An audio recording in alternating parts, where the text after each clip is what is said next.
بسم اللہ الرحمن الرحیم۔ اعوذ باللہ من الشیطان الرجیم، بسم اللہ الرحمن الرحیم۔ الحمد للہ رب العالمین والصلاة والسلام علی سیدنا وحبیبنا محمد وآلہ الطیبین الطاہرین۔ السلام علیکم ورحمۃ اللہ وبرکاتہ۔ عزیز دوستو، آج کی ہماری گفتگو کا عنوان ہے الاجزاء۔ فصل سوم میں انشاءاللہ ہماری پوری گفتگو اجزاء کے بارے میں ہی ہوگی، اور اجزاء لغت میں کافی ہونا، جس کو انگلش میں انف کہا جاتا ہے، لیکن جب علم اصول میں اجزاء کے بارے میں ہم گفتگو کرتے ہیں تو یہاں پر مختلف صورتوں میں جو مکلف اعمال بجا لاتا ہے، ان اعمال کے حالات اختیاری میں جو عمل مکلف کے ذمے پر شارع کی طرف سے واجب ہوا ہے، تو کیا وہ اعمال جو اضطراری اور ظاہری حالات میں مکلف انجام دیتا ہے، کیا وہ اعمال مجزی ہوں گے یا وہ مجزی نہیں ہے؟ اس کے بارے میں انشاءاللہ ہماری گفتگو ہوگی۔ تو سب سے پہلے ایک متفقہ جو نظریہ ہے اصولین کا، وہ آپ کی خدمت میں ہم پیش کرتے ہیں۔ وہ یہ ہے کہ جب مکلف مأمور بہ کو ویسے بجا لائے جیسے مولا نے طلب کیا ہے، تو وہ عمل مجزی ہے، اعادہ یا قضا کی ضرورت نہیں ہے۔ مثلا مولا نے رمضان مبارک میں روزہ رکھنے کا حکم دیا ہے، اور مکلف ان تمام چیزوں سے اجتناب کرتا ہے جن سے اجتناب کرنے کا مولا نے حکم دیا تھا، اور اگر وہ روزہ رکھتا ہے تو اس کا جو روزہ ہوگا وہ روزہ کافی ہے، رمضان کے بعد جو ہے اسے دوبارہ اس کی قضا کرنا کوئی ضروری نہیں ہے۔ اور اس کی دلیل کیا ہے؟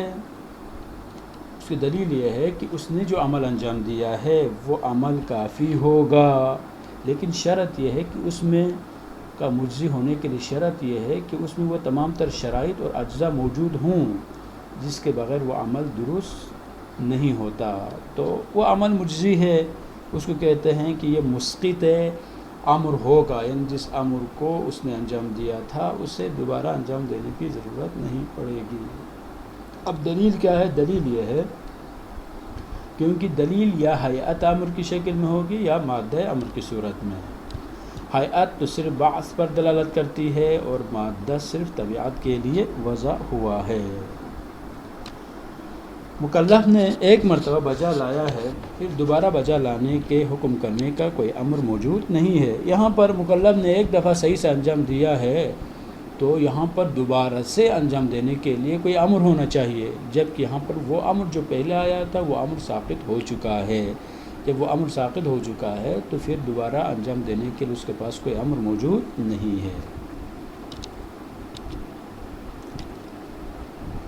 لیکن اصولین میں اگر اختلاف ہے تو کس چیز میں پھر اختلاف ہے؟ اصولین میں اختلاف اس چیز میں ہے کہ آیا امر اضطراری امر اختیاری سے مجزی ہے یا نہیں ہے، اسی طرح سے آیا امر ظاہری امر اختیاری سے مجزی ہے یا نہیں ہے۔ مبحث اول حکم واقعی۔ اب یہاں پر ہم خود جو 3 قسم کے احکام موجود ہے وہ آپ کی خدمت میں پیش کریں گے، ان کی کیا وضاحت ہے، یعنی کیا مثلا حکم واقعی، حکم ظاہری اور حکم اضطراری۔ حکم واقعی کا مطلب یہ ہے وہ حکم جو کسی بھی چیز کے لیے بیما ہوا ثابت ہو، قطع نظر اس چیز کے واقع کی نسبت سے مکلف جاہل ہے یا شاک ہے۔ یعنی مکلف کو حکم واقعی کا پتہ ہو یا پتہ نہ ہو، وہ مضطر ہو یا مضطر نہ ہو، ایک شے کے لیے اس میں موجود مصلحت اور مفسدے کی بنیاد پر شارع نے جو حکم جعل کیا ہے اس حکم کو حکم واقعی کہا جاتا ہے۔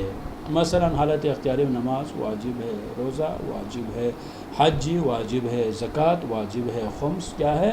واجب ہے۔ یہ سارے کے سارے احکام، اس لیے خود نماز میں قیام کی حالت میں نماز پڑھنا ضروری ہے، رکوع سجدے، یہ سارے کے سارے جو اجزاء نماز واجب ہے، چاہے مکلف ان چیزوں کے بارے میں جانتا ہو یا مکلف کو ان چیزوں کے بارے میں کوئی علم نہ ہو، یا اس شے کو کوئی فرق نہیں پڑتا۔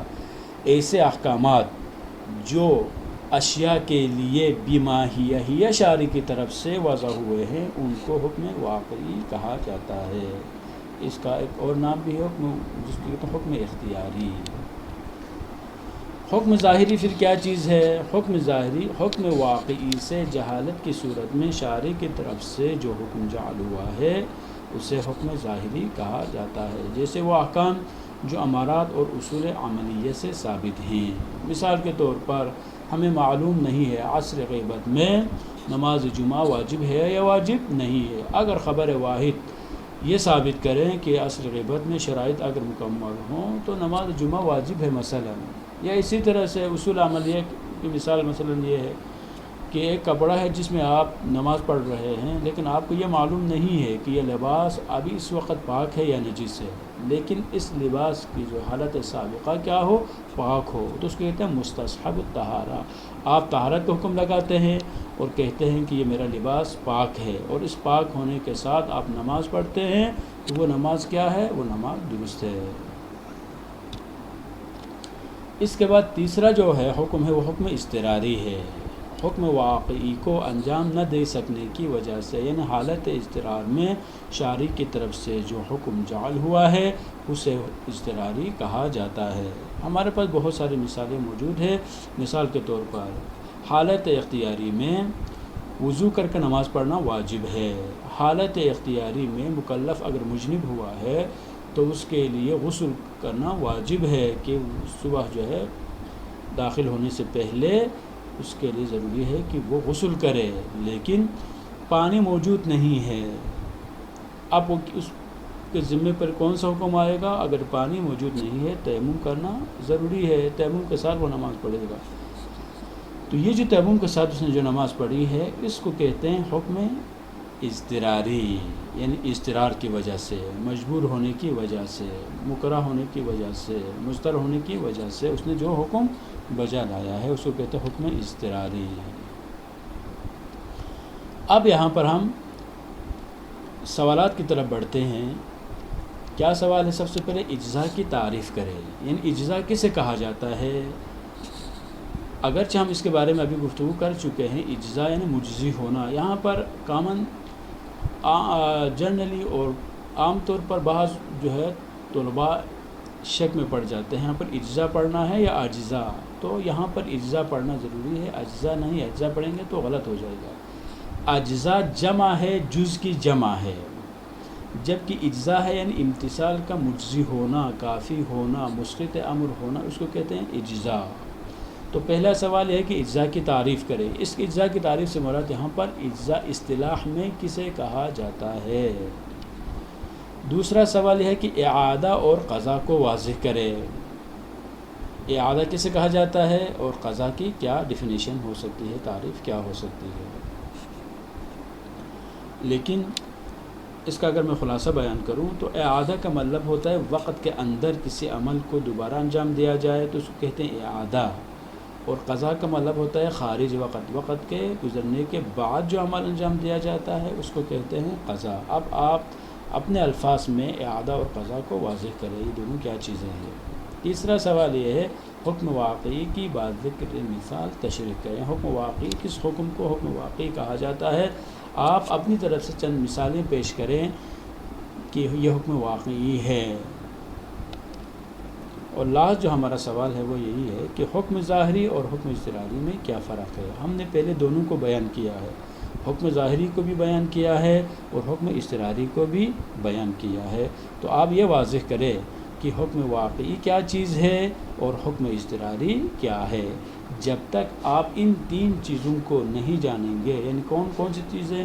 حکم واقعی، حکم ظاہری اور حکم اضطراری، تب تک آپ کے لیے اس بحث میں بعد میں آنے والے جو ہے وہ مطالب کو سمجھنا بہت ہی مشکل ہوگا۔ اس لیے ان میں جو فرق موجود ہے، حکم واقعی کیا چیز ہے، حکم ظاہری کیا چیز ہے اور حکم اضطراری کیا چیز ہے، ان چیزوں کو انشاءاللہ آپ صحیح سے درک کریں گے، اور ان کو درک کرنے کے نتیجے میں آگے آنے والی جو بحثیں ہیں وہ آپ کے لیے آسان انشاءاللہ ہوں گی۔